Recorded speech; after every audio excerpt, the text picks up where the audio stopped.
Escape the room employees. What is the weirdest thing you've seen someone do in one of the rooms?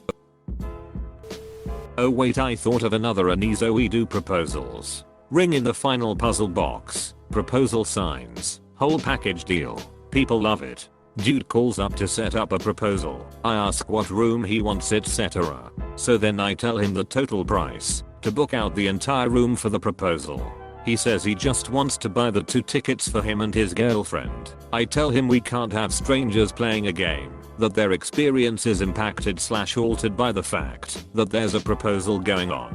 Proposal happens in an escape room. There's no longer a game. It becomes about the proposal. I know this because I've seen it happen 100 times. Anyway, dude refuses to buy out all of the tickets. Says he wants strangers to be there. He's not going to buy the other 4 tickets. I hand the phone to my manager. They hash out details together. Over the next 3 weeks leading up to the proposal, this guy calls every single fucking day. There's nothing else to figure out. We've got it all set up, but this guy's constantly badgering us. The big day rolls around. He arrives early so he can hide out, and this dude is a kid. Like, pimple-faced, voice cracking, hair growing in weird places kind of kid. Everybody in the control room is talking about him because he's been a thorn in our collective sides for weeks, and we are speculating about telling him marriage at his age is a horrible idea, but whatever, it's too late. So he hides. The girl and her friends show up,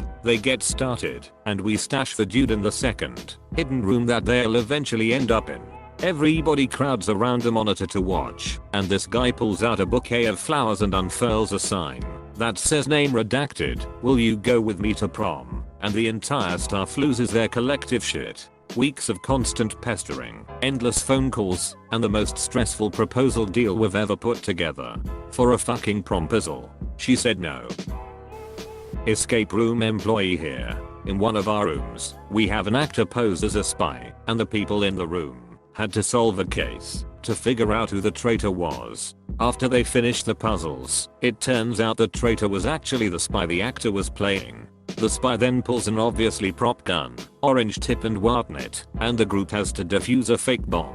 One of the groups that did this room was a police squad that was doing this to Bond. When the actor pulled the fake gun and said some cheesy lines, the actor was promptly tackled and restrained until the cops realized it was all a game. Edit, it's defuse and not diffuse. I'm a dang ol' goofus. I own an escape room, and I once guided couple into one of our more moody ambience room, and they told me we would totally base a sex dungeon off this vibe.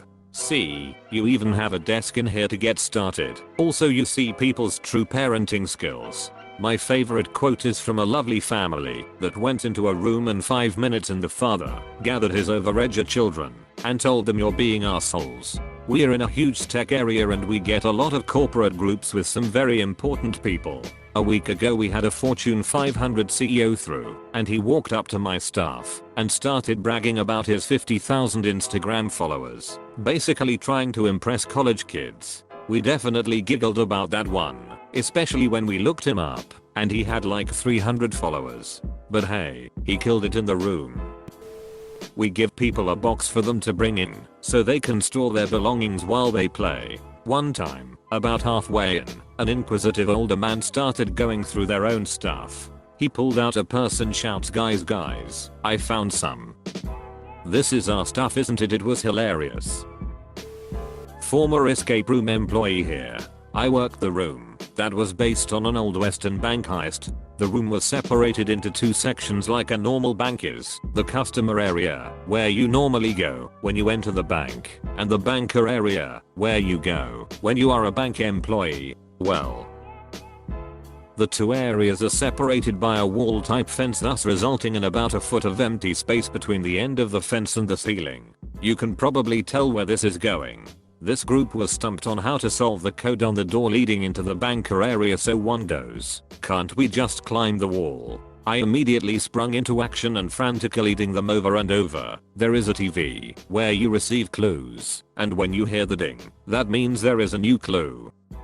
Unfortunately, this was a group of 2 different bookings, so one group read the message, but was too timid, or didn't care to relay the do not climb message I was spamming them with. In about a second a man climbed the wall, and got into the second part. I ended up having to open the door, go in and let him out. I think they all saw I was steaming, because they apologized after. I told them I'm just glad no one got hurt, because that could have been really bad. Also, when a group of 10-year-olds left me this gem, http imga.com//40j2v.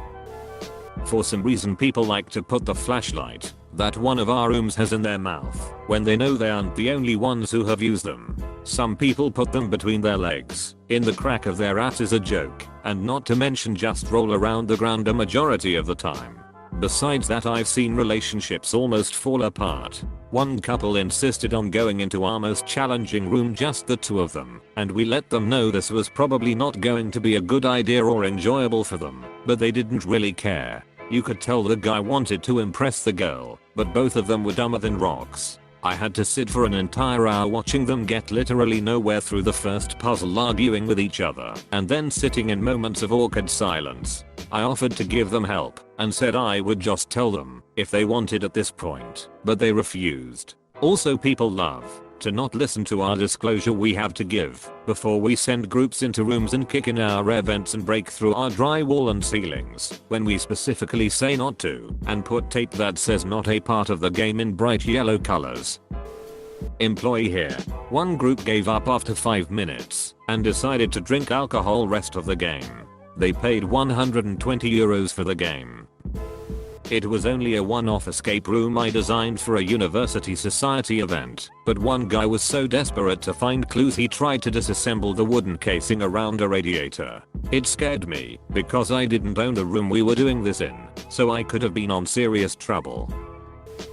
Finally, my time to shine. We had a group that was evidently high. They weren't disruptive or anything, so we just briefed them and took them to their room. So far so good.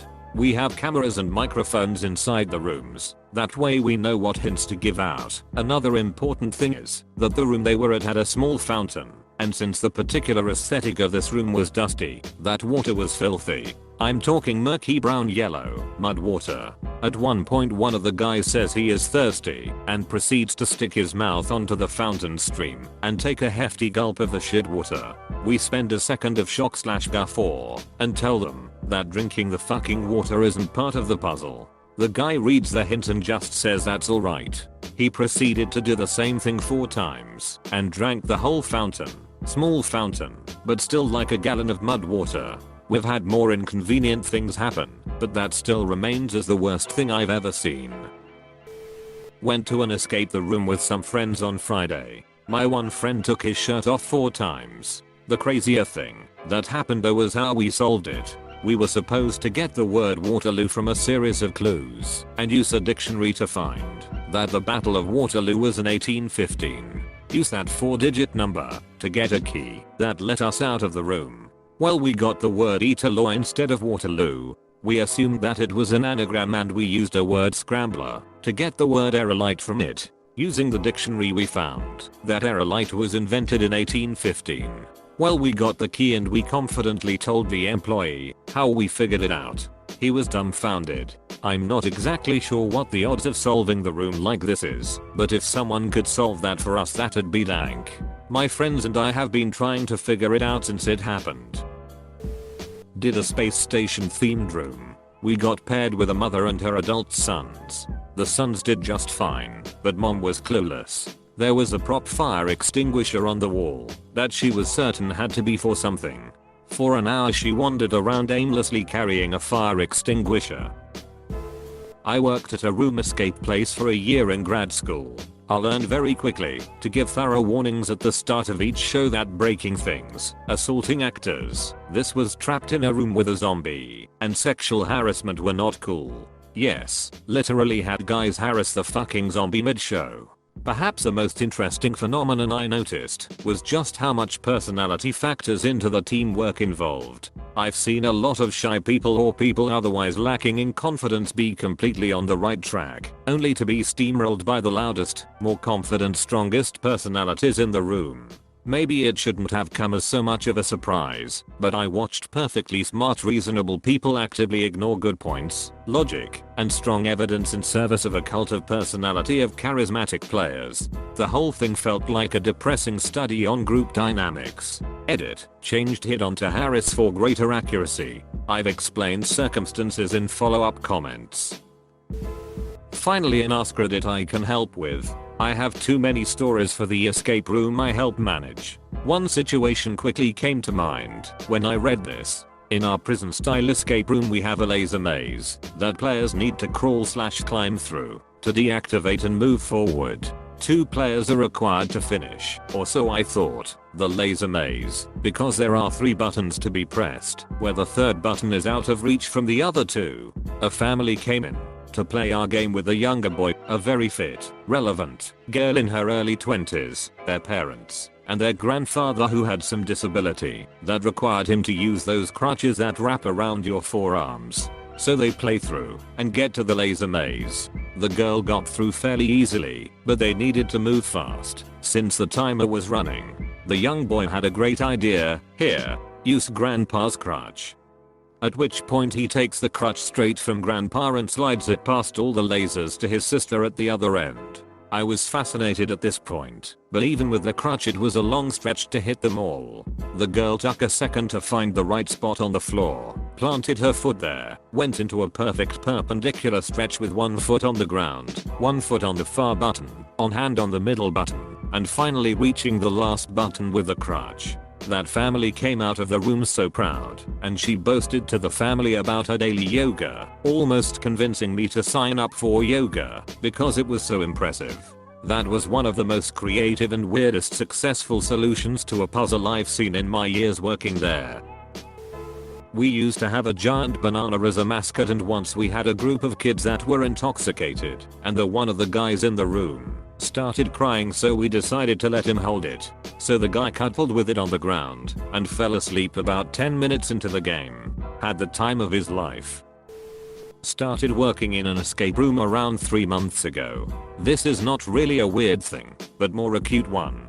One day a dude called and told us he was proposing to his girlfriend and that they were both huge fans of escape rooms. So my boss and came up with a cool idea how we could change our escape room to make it more romantic, and that at the end of the escape they wouldn't find the key of the room, but the ring and a bottle of champagne.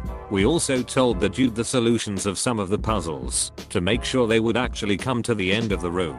It was the cutest thing I have ever seen. The way these two worked together in the room, and how excited the dude was when they found the ring and the champagne at the end and he asked to marry her. They were both in tears. So were my boss and I. She said yes. After that they stayed with us for a bit before heading their own way. It is still one of my favorite evenings, and one of the reasons I love my newfound job so much.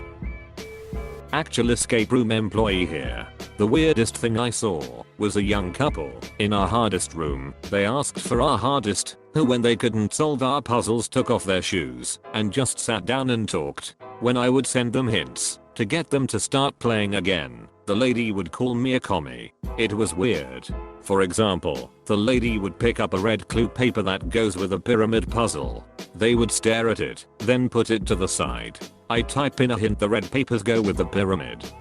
She looks up the screen. We were getting to that. Commie, I'm not a communist, and the room isn't communist themed in the slightest.